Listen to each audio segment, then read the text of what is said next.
He wasn't even trying to hide it. That's what stung the most. Russell Nelson, my dad, standing outside the feed store, hand on some woman's lower back like he owned her. She was laughing too loud, leaning in too close, wearing a pink jacket that didn't belong in any aisle of livestock feed. And he looked right at her like Mom had never existed. That was at 3:30 on a Thursday. By midnight, everyone in Pine Hill knew. Quick note. Before we start, tell us in the comments which city or country you're listening from.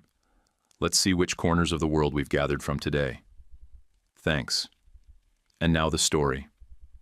My name's Brody. I was 16 then, old enough to know how fast a family can split down the middle.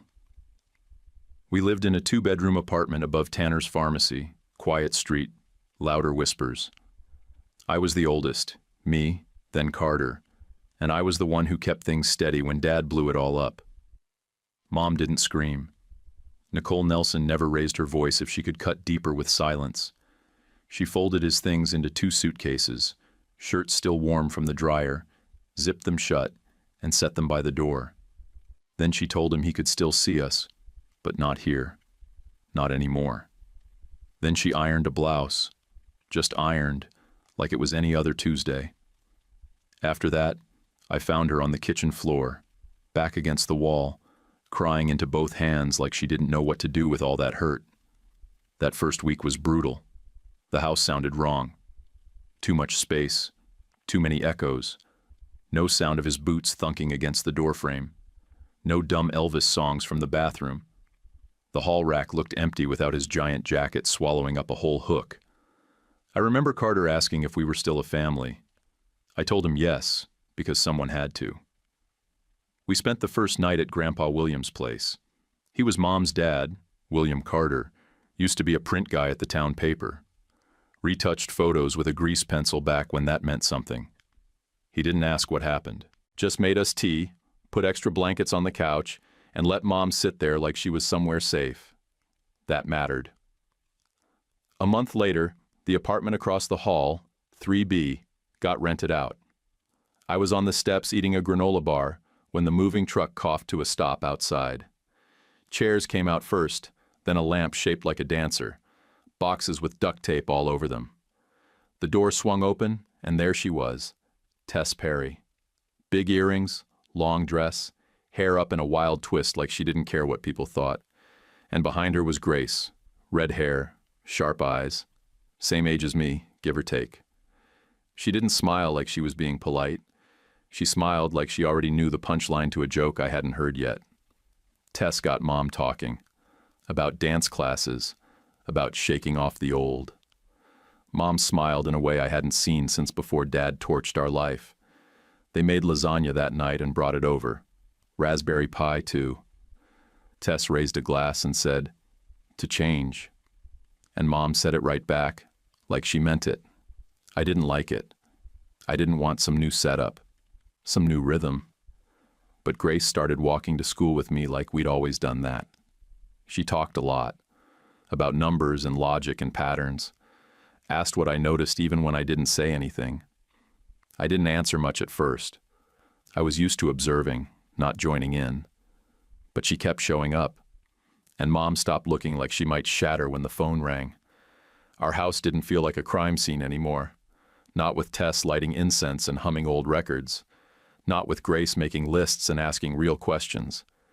Back then, I decided I'd be the guy who noticed everything and said almost nothing. The calm one. The one who didn't shake when things cracked. Looking back now, that worked. Until it didn't. The shelf creaked when I stood up to reach for it. Grandpa's camera sat in a dented leather case, the kind that smelled like basement air and newspaper ink. Heavy. Old. Honest. I hadn't touched it in almost a year, not since I gave up trying to save for film that cost more than lunch. I was just holding it, turning it over in my hands, when Grace leaned into the doorway like she'd been waiting for the right moment. "Why'd you quit?" she asked, arms crossed, already sure it wasn't for a good reason. "Money," I said. "Film costs, prints. It adds up." She tilted her head like I'd missed something obvious. "Then get the money," she said. like I'd just told her it was raining and she'd handed me an umbrella. I laughed, dry and short. Right, just get the money. She didn't move, just opened her folder, pulled out a piece of paper, and handed it to me. 3 columns, shifts, tips, progress to camera. Grace Perry didn't wait around hoping things would happen. She made a plan, taped it up, and dared the world to ignore it. "Are you in?" she asked, not blinking. That Monday, we both started working the summer shift at Jax's Coffee. She took register. I took dish pit and cleanup. I kept to myself. Grace smiled like she meant it, even when customers didn't look up from their phones. By the 3rd day, she taped a white index card to the tip jar in her best block lettering. "For Brody's first camera," it said. I told her to take it down. She didn't. "If someone doesn't want a tip, they won't," she said, not even looking at me. "But people like backing something real."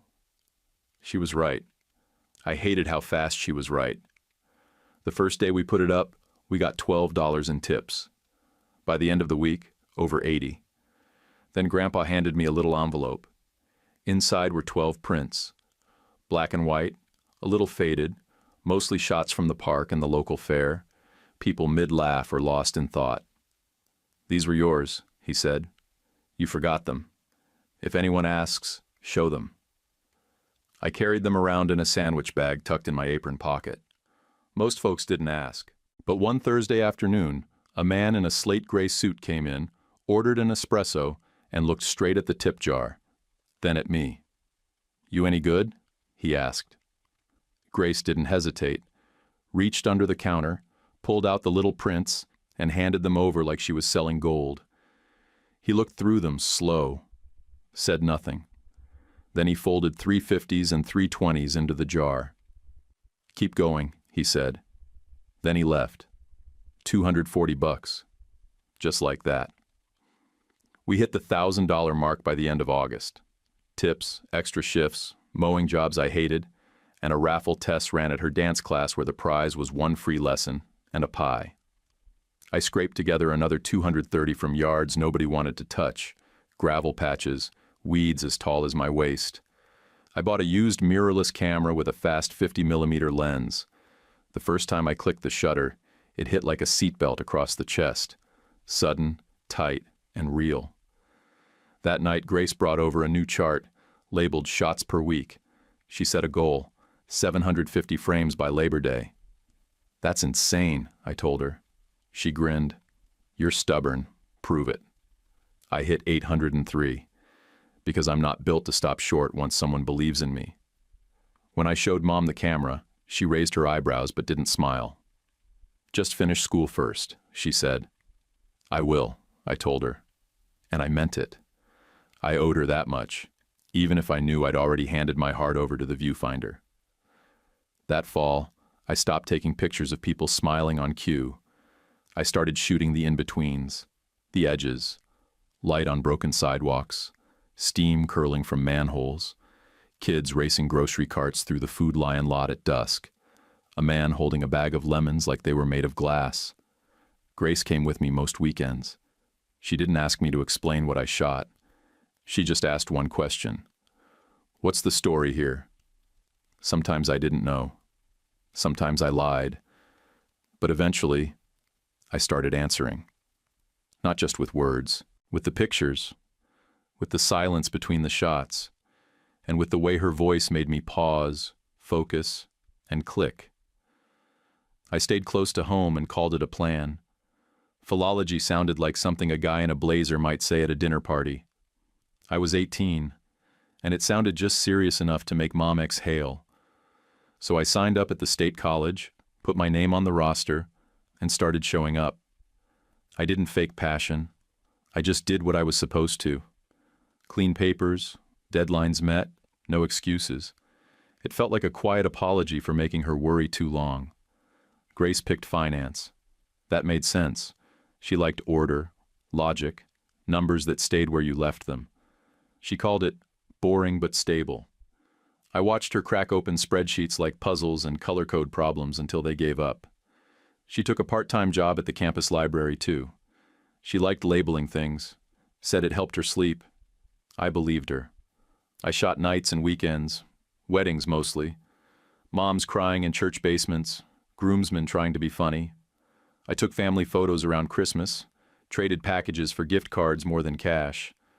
I did senior portraits where the real fight wasn't with the light, it was with Pinterest boards and unrealistic expectations. Those shoots paid rent, but they drained me. They weren't my vision. They were someone else's playlist. I smiled, nodded, clicked, and gave them what they asked for. Then I started carving out 2 hours every Sunday. No clients, no boards, no filters, just whatever called out. Alley light, graffiti walls, fog lifting off the river. One Sunday, Grandpa took me downtown to the old print shop where he used to set type. Said he wanted to show me something. The place looked closed, but the lights were on behind dusty glass. While he pointed at a cabinet of old letters, a boy pressed his nose to the window. I didn't think, just lifted the camera and fired off 3 frames through the glass. Caught the reflection of Grandpa's hand mid-point, the kid's breath on the glass, and the metal type behind them. I didn't edit it much, just cleaned the crop, adjusted shadows, and sent it off to the River County Juried Show. Blind jury, no names, no bios, just the work. Weeks passed. I forgot about it. Then I got the email. I'd won the documentary category. Prize was $3,500. I didn't shout, didn't run around. I just called Grandpa. "Good," he said.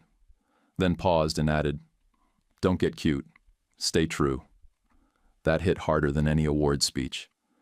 Mom saw the article in the local paper and didn't say much, but she stopped clipping teacher job listings. She still circled them, but the pages stayed in the living room, not my pillow. That was her version of letting go a little. I started a small workshop on Wednesday nights at the rec center. Nothing fancy. Couple high school kids, 2 retirees, one exhausted chef on his split shift who said photography kept him from losing his mind. William came twice, walked in like he had something to check on. A quiet 6th grader showed him a photo of a lake, and Grandpa just squinted and said, "Your horizon's drunk. Fix it." The kid laughed and adjusted his angle. That was the whole lesson. Grace kept working her analyst track like a machine, always sharp, always early. She dated here and there, nobody serious. She'd mention a name over coffee, and I'd nod like it didn't matter. But every time I heard a new name, I felt it. That quiet hit to the stomach like I'd missed a step in the dark. She never rubbed it in. Said things like, "He's smart," or "We'll see." I never asked for details, and she never offered any. We had a rule, unspoken but firm, stay in our lanes. I'd finish the degree clean. She'd chase her career. Neither of us said the part we both knew. Don't crash into each other unless you're sure you'll survive it. On nights when we both worked late, we'd meet at the all-night diner by the bypass, sit in a booth with 2 mugs and a plate of fries between us. She'd tell me about models that didn't balance, and I'd talk about color curves that didn't land.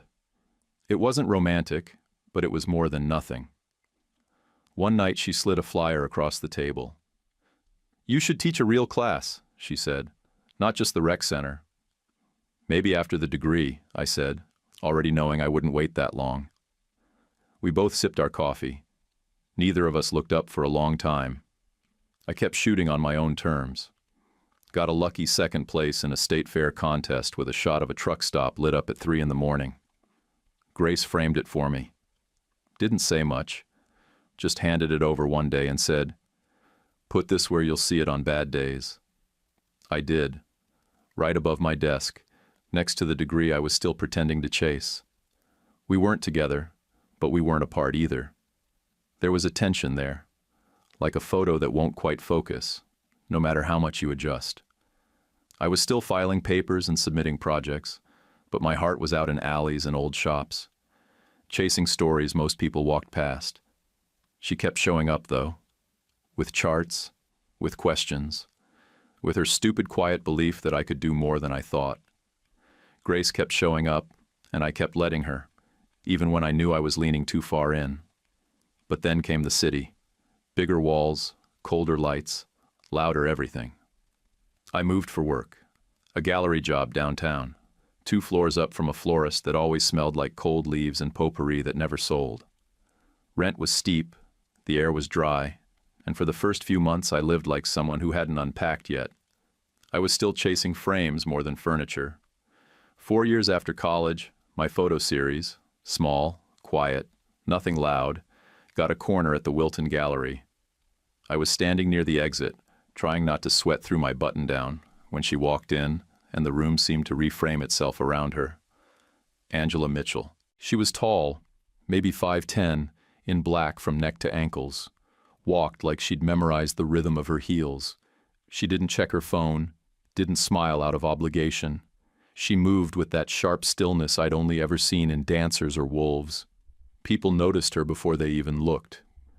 She stopped in front of one of mine, a woman smoking behind a diner, rain light on the glass, her face half hidden. Angela didn't smile, just stared. "You see people," she said finally, eyes locked on the frame like she was appraising a diamond, checking for cracks. "Not just what they pose as." That should have been my warning. I took it as a compliment. We shot twice that week. No assistants, no makeup teams. Just her in alleys, near neon, in wind so sharp I could feel it in my teeth. She never flinched, never blinked when the flash popped. She moved like she'd memorized her own silhouette. My focus slipped between beats. "Do you want direction?" I asked during the second shoot, trying to sound like I knew what I was doing. Angela raised an eyebrow. "Not unless I'm wrong," she said. She wasn't. Coffee turned into dinner. Dinner turned into more. 2 months later, I was walking to work and realizing she was the headline in my head I couldn't stop reading. "You're steady," she said one night on my couch, her knees tucked under her, voice low like she was handing over a secret. "You're relentless," I told her. She took it like a compliment. Maybe it was. Grace found out through Tess, of course. She texted me a simple, "Happy for you," and asked if I wanted to do a double dinner. I said sure. She brought Donald Turner, librarian, early 30s, decent handshake, eyes level, nothing false about him. Special collections at the County Historical Society. He talked slow, like he actually listened before answering. I liked him. Angela wore black again. Grace and Donald showed up in soft colors, pale blue, warm beige. They looked like they'd been together a while, even though I knew they hadn't. Dinner was tight smiles and borrowed stories. Angela carried most of it. She told a polished story about a runway show in Milan, slipped the beats in like a well-rehearsed monologue. Donald leaned in and asked about my print shop series, remembered a shot I'd posted years back. Grace barely ate. She watched Angela like someone studying ice for cracks. Angela smiled at Donald like he was part of the furniture. She thanked him for the compliment, but didn't ask his name. At one point, I scraped my fork too hard against the plate. That sound felt louder than it should have. Walking out, Donald turned to Angela and said, "There's one shot of you I really liked. You weren't posed.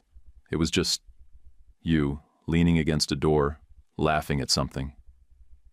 Angela tilted her head like she was being polite. "Which one?"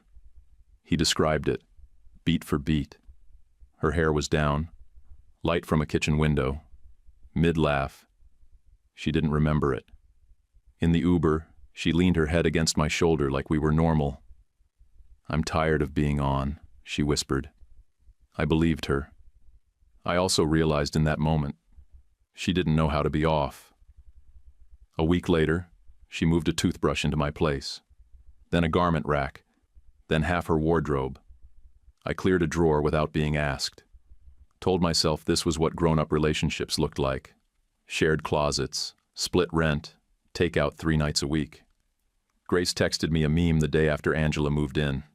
Nothing serious, just something dumb about old cameras and bad exposures.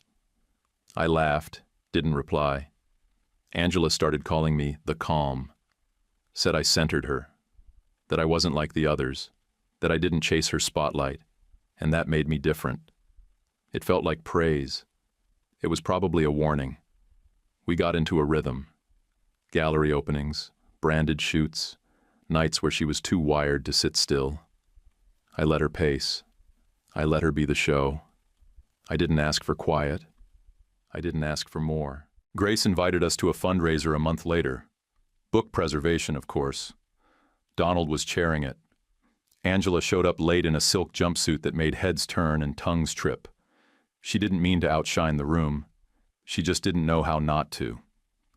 Grace came over during the silent auction. "You good?" she asked. "I think so," I said. She nodded like that answer had holes in it. Later that night, Angela told me she was booked for back-to-back shoots in Chicago and Indianapolis. 2 weeks. 3 hotel changes. I said I'd miss her, and I meant it. She kissed me on the cheek and said, "Be steady." I told her, "Be real," but I don't think she heard it.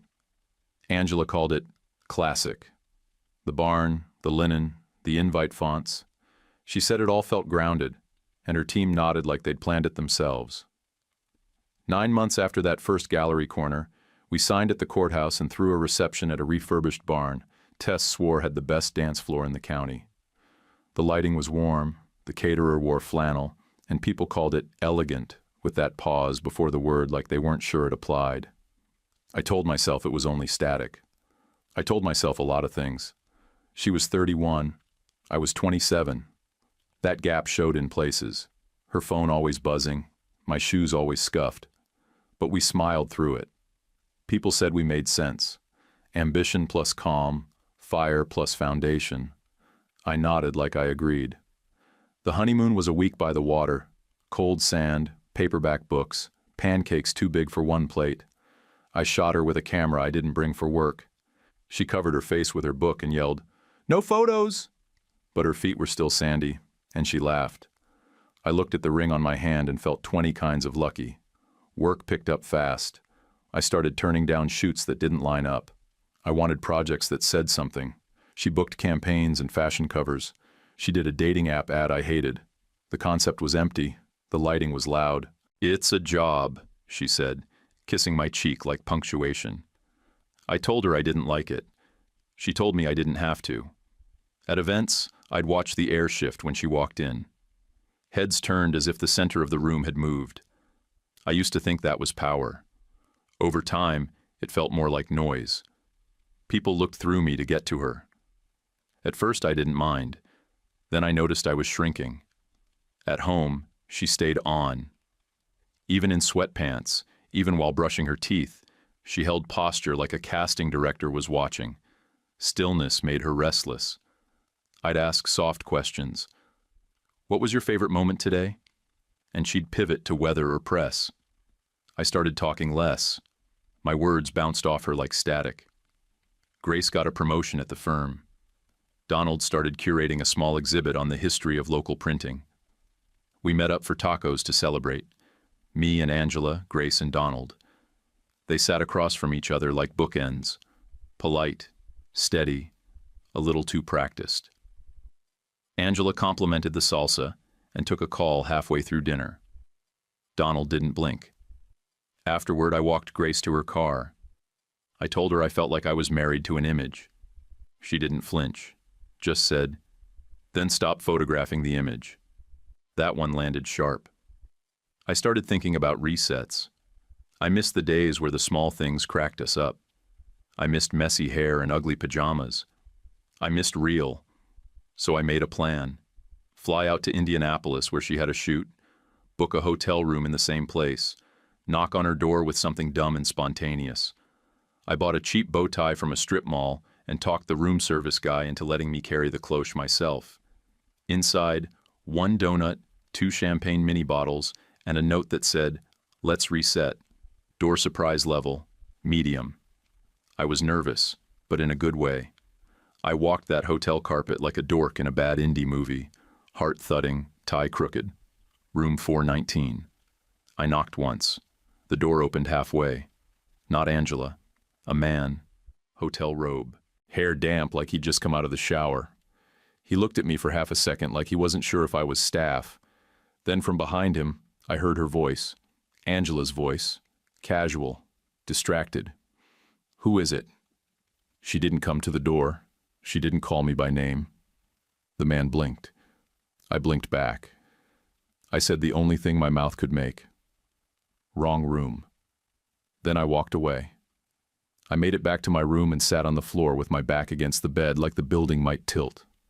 My hands were shaking, not from rage, just not knowing what to do with themselves. I didn't throw anything, didn't call anyone. I stared at the ceiling and counted the number of dots in the texture until my eyes blurred. I held onto the bed frame like maybe if I anchored myself, I wouldn't sink. At midnight, I heard the elevator ding. That small bell felt louder than a gunshot. I knew she was either coming back or someone else was. Either way, I wasn't opening the door. The next morning, I stared at my phone. No missed calls, no texts, not even a lie. I took the earliest flight out. I didn't go home. I didn't want to see our apartment, her shoes in the hallway, her travel bag still open. I didn't want to be near the room where we stopped being people and started being branding. Instead, I drove 4.5 hours, all the way to Grandpa's place. I didn't call ahead, just showed up and knocked once. He opened the door and looked at me like he already knew. Then he stepped back and said, "Coffee or silence?" I said, "Coffee." Then I sat down, and when he placed the mug in front of me, I finally said it out loud. "She's with somebody else." I didn't whisper it, didn't drag it out for pity. I just said it flat, like you say the sky's gray or the engine's dead. Grandpa nodded once and set the coffee in front of me like he'd been waiting for that moment to start. He didn't ask for names or details. He didn't cuss. He just leaned forward with both elbows on the table and said, "So what do you want now?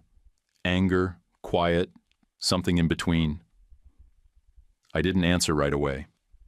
I took a sip, let it burn the back of my throat. Then I said, "I want the truth on the wall so I don't have to carry it alone anymore." He reached for the yellow legal pad he kept by the landline and clicked a pen. "Start sketching," he said. We sat there for over an hour, drawing boxes and arrows and captions in the margins. We called it Love Story. 3 rooms, early frames soft and honest, the middle part, cooling, clean lines, space between bodies, and the end, blunt, quiet, real, no theatrics, just the record, a chronology, not a tantrum. I already had the material, years of it, on hard drives, labeled by date and location, mornings, airports, Angela curling her hair on hotel sinks, Angela not curling it when she felt sick, 100 little pieces that used to be home. You could see the shift if you lined them up. The light got sharper. Her hands pulled away. We stopped being in the same frame even when we were standing in the same room. As for proof, I didn't want anything salacious. I didn't need a shot of her in bed with someone else. I had the hallway photo. The second the hotel door opened, I had lifted my phone and clicked. Habit more than intention. The man's robe loose, his hair wet. The door still partly open. Her voice in the background, that casual, "Who is it?" The room number soft in the corner. It did not shout. It held. It was enough. I showed it to a lawyer, just to be safe. He looked at it like a cop looks at a clean report. "Public hallway," he said. "No faces, no names, no problem. Just change the locks after the opening." I drafted the wall label myself, photographed from a public hallway. Faces and direct identifiers deliberately excluded. Then I called Dagny. She was an old gallery contact, ran install teams for everything from political retrospectives to sculpture shows. She could walk into an empty space and make it hum. I sent her the edit, the full arc, the build-up, the breakdown, the proof. She texted one word back, landing, then a follow-up. "It'll land. Be ready for blowback."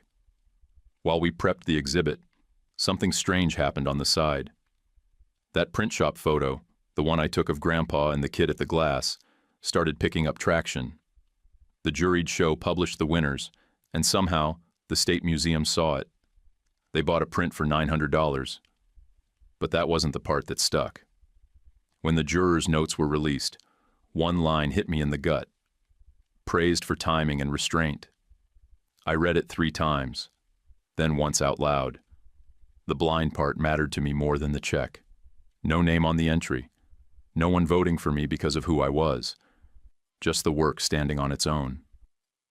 Grandpa read that line and smiled slow. "Now you're dangerous," he said. At home, I didn't go back to our bed. I slept on the couch, lights off, phone face down. Angela started texting again. Not full apologies. Little feelers. One said, "Miss you." Another had a photo of a soup she made with the caption, "Dinner was lonely tonight." I stared at the bubbles, let them pop and vanish. I answered once. Just wrote, "Be well." After that, I went quiet. Let her circle. Let the space stay wide. Grace called one afternoon just to check in. She didn't push. Just asked how I was holding up. I said I was busy with a project. She didn't ask what kind. "I figured," she said. Donald's neck deep in his own. He's calling it Letters in Light. That title caught something in my chest. Sat there like a name I used to know. I didn't say anything for a minute. "I think you'd like it," she added.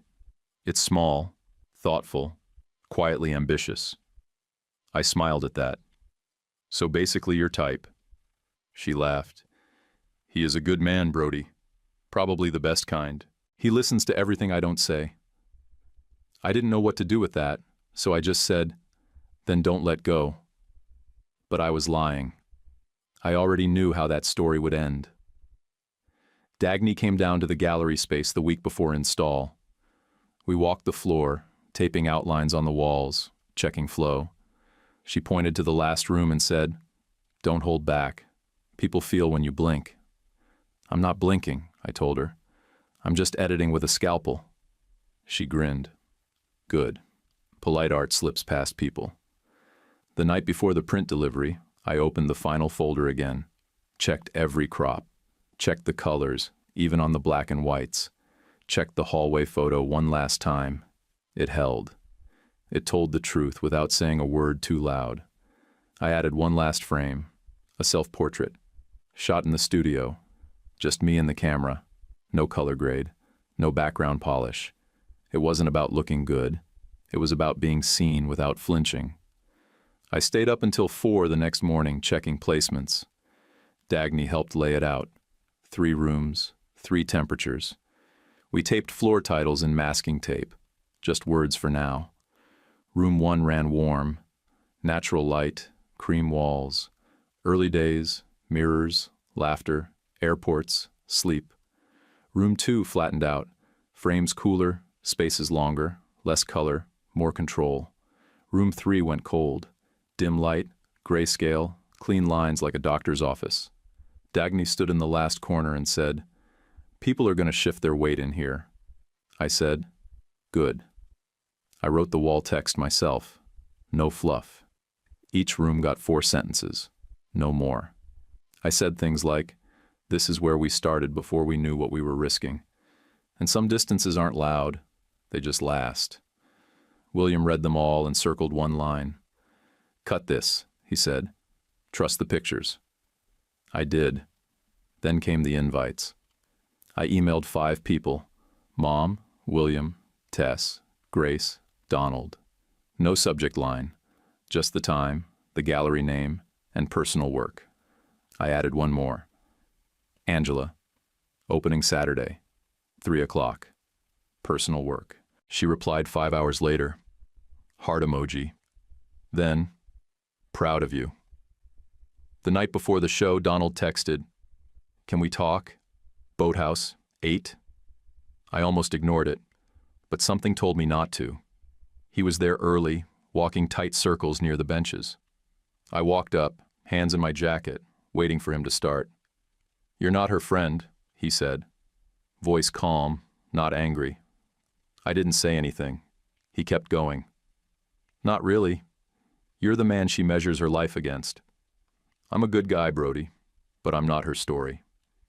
I never said a word to her, I said. He nodded. That's the problem. No words, but too many looks. I wanted to argue, say it wasn't like that, but it was. So I didn't lie. He looked past me at the water. I won't make a scene tomorrow. I'll walk out clean, job intact, pride intact. Just be decent if things land the way we both know they might. I swallowed hard. You're solid, Donald. He turned back. So be you. We shook hands like we were closing a deal neither of us wanted to write up.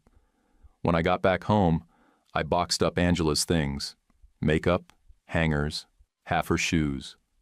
I left a note on top. Keys after the opening. I didn't say goodbye. I changed the lock Sunday morning before I could talk myself out of it. The next morning, I double-checked every frame. Tightened the wire on the last one. Read every label like it was a contract. Dagny called the caterer. I confirmed the head count. Then Grace texted, "I'll be there." No emojis, just words. I read it 10 times anyway.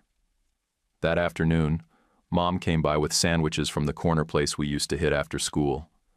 She handed me mine without asking what I wanted. "You look like you haven't slept in a week," she said, handing over a napkin.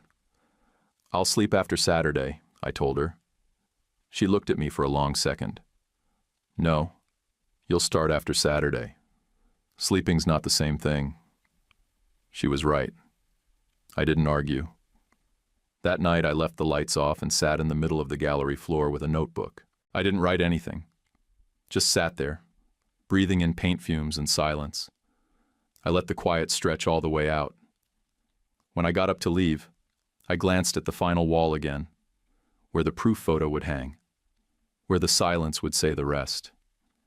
I didn't feel ready, but I didn't need to be. I turned off the lights, locked the front, and walked down the hallway without looking back. The gallery smelled like paint and oranges when Dagny and I unlocked the doors. By 2:40, people were already clustering near the title wall. Not talking much, just staring, reading, waiting. Dagny walked the perimeter like a quiet general, then dimmed the lights one click and told me to breathe. I said I would. I didn't. At 3:05, Angela swept in with 2 stylists, a publicist, and a tall guy I didn't recognize, probably from her agency. She wore black again, long sleeves, sleek hair, flawless skin. She moved like everything still belonged to her. She kissed my cheek like it was any other red dot night, like the walls around us weren't stitched with the wreckage. Room 1 worked the way we built it. The lighting was soft, warmer than truth, but just honest enough to sting. A frame of her brushing her teeth while I stood in the mirror behind her, both of us laughing, toothpaste on her chin. Another, her curled up on a train, chin tucked, asleep with earbuds falling out. A pile of breakfasts, bad light, cracked yolks, pajama sleeves. People smiled at first. Then they got quiet. Room 2 turned colder. The frames got tighter, cleaner, empty in the wrong way. Her sitting on a couch scrolling her phone, her feet tucked in but turned away. A wide shot of our apartment, 2 bodies in one space not touching anything. Me caught in the kitchen window, camera in hand, her in the background looking away. I watched the people more than the pictures. Couples leaned toward each other or shifted apart by instinct. Some whispered. Some didn't say anything at all. William stood near the second corner like a lighthouse, unmoving, letting the current of the crowd break around him. Angela stopped in front of a portrait taken in window light. Just her, soft shadows, a quiet half-smile that didn't reach her eyes. She stared at it for a few seconds and said, "You loved me." I didn't stall. I did. Saying anything else would have been cheap. Room 3 was shoulder to shoulder. Even with the AC running, it felt thick. People didn't talk much. The pacing dropped. I heard one woman whisper, "Oh," and that was it. The wall at the far end held 3 pieces. First, the hallway shot, door slightly ajar, man in a robe walking away, loose tie, room number blurred into soft bokeh. It wasn't aggressive. It didn't need to be. Next to it was a blank white panel. 2 lines in black. Some limits get named late. Some should have never had to be. Then came the self-portrait. Just me and the camera, direct, quiet, stripped down. I didn't edit the bags under my eyes or the way my shirt didn't sit right. It wasn't for beauty. It was for truth. I hadn't included names. I didn't need to. Angela's face didn't appear in the final sequence. The story told itself through distance, light, geometry.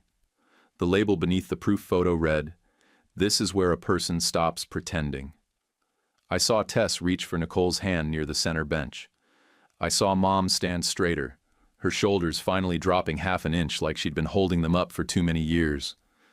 The tall guy from Angela's agency looked at her like a spreadsheet that had just turned red.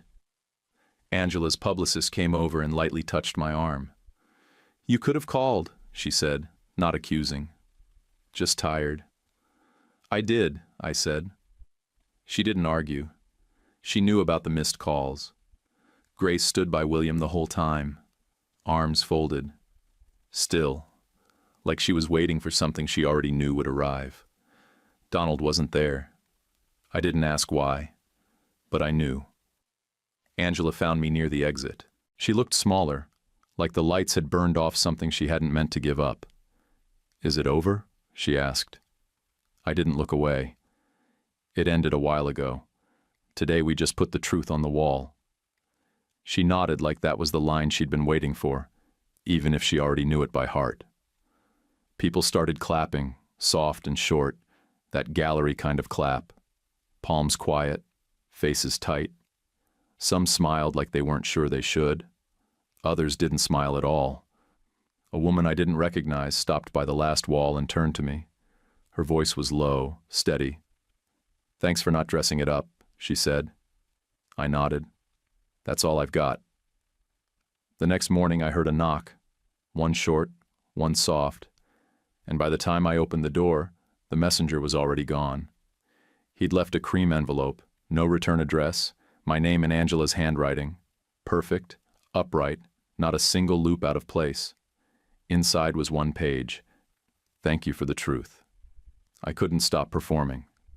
I don't know who I am off stage. "I'm sorry for the harm." That was all. No signature. Just the kind of silence that says more than apology ever could. She didn't fight the divorce. No back and forth. No courtroom drama. The lawyers traded emails. She took her things from the boxes without a scene. Even left the key on top, not inside. That was a kind of mercy I didn't see coming. A week later, a design blog picked up the exhibit. Called it brutal but precise. One trade magazine said it was unethical, and another called it vital. None of them got it right. They buzzed for 5 days, maybe 6, then moved on to a ceramicist who dipped wedding rings in ash. Angela's bookings dropped, then leveled out. She posted a soft note online, black text, gray background, about taking time off to work on the person. I didn't like or comment. I let it sit there untouched. Grace showed up with breakfast the following Saturday. No warning. Just walked in holding 2 bagel sandwiches and a paper bag of apple slices like we were 17 again. She sat at the table like she'd never left, and for 40 full minutes we didn't say anything worth quoting. We talked about the cold snap, a kid who fell off his bike, the new parking meters downtown. It was nothing. It was earned. After we finished eating, she reached across the table and tapped the edge of my coffee cup with her fingernail. "Donald moved out 2 days before the show," she said. I didn't ask why. "He said I deserved a life where my heart didn't have to tug sideways every time someone said your name. He left a note and a set of keys I didn't want." I nodded. "He was a clean man." "He still is," she said. "He just knew." I called Donald that evening. Thanked him for walking out like a man and not a martyr. He said, "Just don't waste it." And I heard the sound of books being shelved behind him. I pictured him at peace. Some people don't fight the current. They just step out of the water. William had a scare the same week. Blood pressure spike, quick trip to urgent care. He shrugged it off and said, "I'm fine. Don't point that thing at me." When I lifted the camera, I took the photo anyway, just in case. His eyes were sharp, his hands steady, but I knew better than to trust only what showed up in the frame. The rec center workshop doubled in size. A new boy started bringing prints of his granddad's garage, tools lined up like soldiers, oil stains shaped like maps. He didn't talk much, but he kept showing up. I scheduled a Saturday field walk. 8 kids came. I slept through the night before it for the first time in months. My dad called.